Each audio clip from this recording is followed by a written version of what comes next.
Cütlük seanslarından danışmaq istəyirəm. Bəzən ailə terapiyalarında xanım yoldaşını gətirir. Məqsədi odur ki, mənim dediklərimi eləsin, mənim arzularımı həyata keçirsin, aramızda olan münasibətləri mənim istədiyim kimi olsun.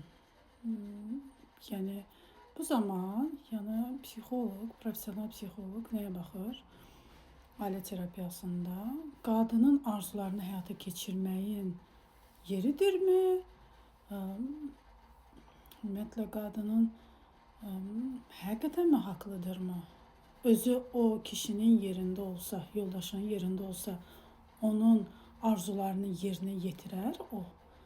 Yəni bu terapiyalarda əsl mütəxəssis necə davranır, onu sizə deyəcəm. Deməli, qadının arzularını həyata keçirmək üçün psixoloqdan istifadə edən bir pasiyent psixoloq manipulyasiya edir ilk növbədə. Psixoloqdan istədiyini almaq üçün və gördün, sabah evə gedəndə desin ki, seansdan sonra gördün, mən istədiyim kimi deyir, mən dediyimi deyir. Əlbəttə ki, o xanımın yoldaşı, yəni eyni insanı görəcək, qarşısındakı bir mütəxəssis yox. Sadəcə onun arzularını həyata keçirən və bir papuqay görəcək. Papuqay ki, hansı ki, diktavat eləyir arvadının dediyi sözləri psixoloqda. Və bu kişi, düşünün ki, onun yerində olan bir qadın, düşün kişinin yanında. Çünki o insan o psixoloqa güvənərmi? Onun savadına, onun mütəxəssisliyinə, onun bacarığına? Yox.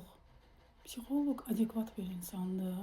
Kimsənin tərəfini tutmadan empatiya qurmalı qarşı tərəfdə hər iki şəxslə kimin haqlı, kimin haqsız olduğunu, kimin manipulyasiya etdiyini, kimin idarə etdiyini, kimin dediyi sözü ailədə keçməlidir.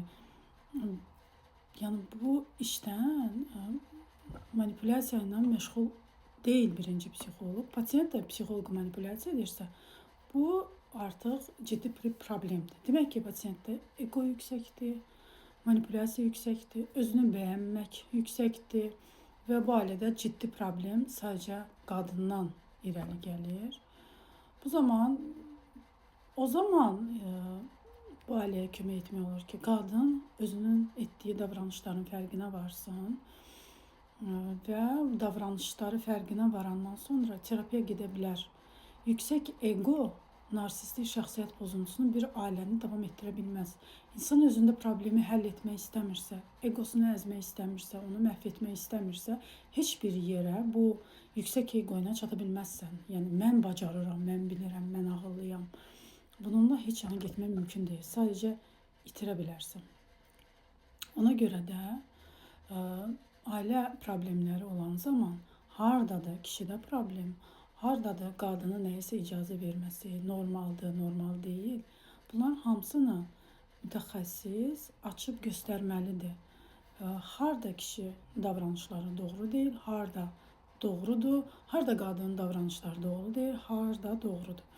Bu zaman insan problemi özündə görüb qəbul edəndən sonra ailədaxili münasibətlər, konfliktlər bitir. Yox, mən psixoloqa gedirəm ki, mənim bu arzularımı həyata keçirsin. Sanki sehirli çubuğu var əlində. Mən belə olum və ona görə də sonra deməyin ki, yoldaşım niyə psixoloqa qoymur? Özün istəyəndə gələ bilirsən. Özün arzundadır. Sənin nəyisə bir problemin var və onu həll etməyin üçün sənin xeyrinə olan, şəxsiyyətinlə bağlı deyilsə, egon imkan vermir şəxsiyyətinlə olan problem üçün gəlsən, onu həll etməyə seansda icazə vermirsən və başqa arzunu həyata keçirmək üçün, başqa addım atmaq üçün. İnsan özündəki problemi görmədən heç bir arzusunu həyata keçirə bilməz. Keçirirsə də o problem, o arzu ümumiyyətlə yarımçıq qalacaq. Bütün problemlərin kökü bizim şəxsiyyətimizdəki problemlərdir. Baxaq görə şəxsiyyət pozuntumuz varmı? Narsistikmi? Borderline-mı? Yoxsa psixopatik hansı şəxsiyyət pozuntumuz olduğunu və qəbul edək, başqalarında problem axtarmaq yerinə o problemi özümüzdə görək. O problemi özümdə gördüyüm halda mən dəyişəndə ətrafdakı insanların münasibəti dəyişir. Niyə? Çünki mənim enerjim dəyişir, mənim şəxsiyyətim dəyişir. Buna görə də kimsə günahkar eləmək lazım deyil. Kimsə əzmək lazım deyil. Kimisə əzərək, hər şeylə, geyimlə, aldığın əşyalarla, heç nəyini əzmək lazım deyil. Bugün bu səndə var, sabah olmaya bilər. Sən başqasının enerjisini uğurlayaraq, mənimdə olsun, onda niyə var, məndə niyə yoxdur?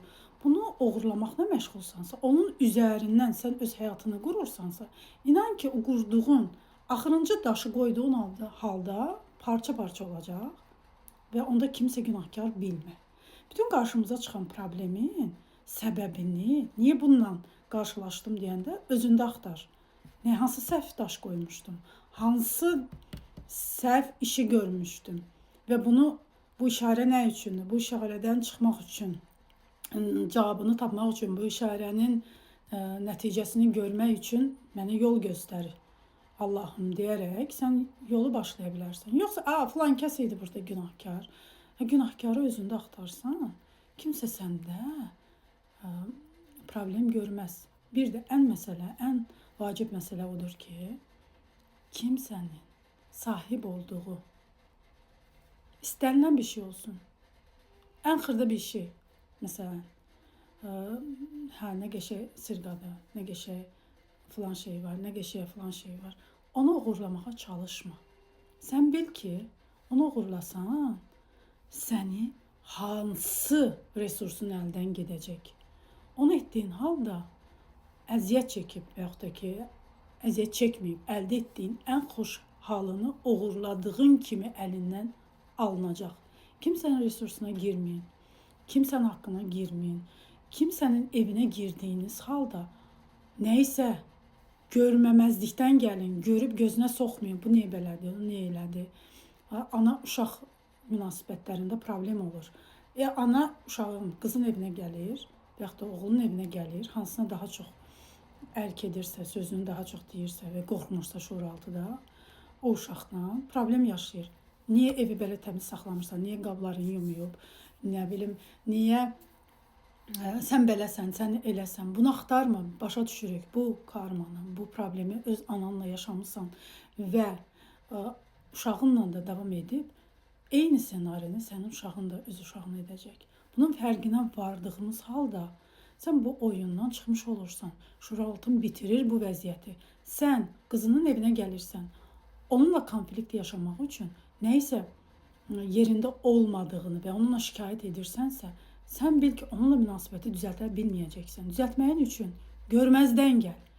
Görməzdən, bu yerlərdə görməzdən gəlmək lazımdır. Bəzi şeyləri biz görməyimiz lazım olan yerdə görmürük, görməməyimiz lazım olan yerdə görürük. Məsələn, elə şeylər var ki, biz oradan görməzdən gəlsək, onu kənara atsaq, biz daha irəli gedirik. Elə şeylər var ki, məsələn, psixologiyada biz problemi bastırmaqla məşğul oluruq. Görməzdən gəlirik. Düşün ki, o çıxıb gedəcək. Əksinə, problemi görməzdən gəlməliyik ki, o problem həll olunsun, getsin. Görməzdən gəldiyimiz negativ şeyləri həll etmək üçün görməliyik, bastırmalı deyilik. Negativi bastırırıq, görməyimiz lazım olan nə olur? Gedək alış-veriş edək, depresiyadan çıxacağım, gedək onu alaq, nə bilim, gedək bunu alaq. Görməzdən gəlmirsən də, artıq sən görməyə çalışırsan ki, nəsə yaxşı iş görürsən. Gedirsən, ən bahalı bir sepi alırsan, brilyant, nə bilim nə. Amma sən o qədər aşağı negativ enerjide onu alırsan ki, sənin o brilyant olduğu bilinmir, o adi bir daş. Heç nə olduğu bilinir. Çünki sənin enerjin o ora.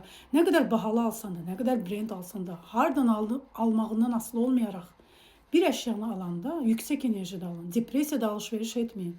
Nə qədər depressiyada alış-veriş edəcəksən, o qədər aldığın şey yararsız, bir işə yaramayan və üzərində o qədər dəyərsiz görsənəcək ki, sən belə deyəcəksən ki, yəni boş bir yerə pul xərclədim. Yəni nəyisə bastırmaq üçün, nəyisə etmək üçün görməzdən gəlməyin problemi. Problemi bastırdıqca daha böyük bir problem gələcək. Məni dinlədiyiniz üçün təşəkkür edirəm.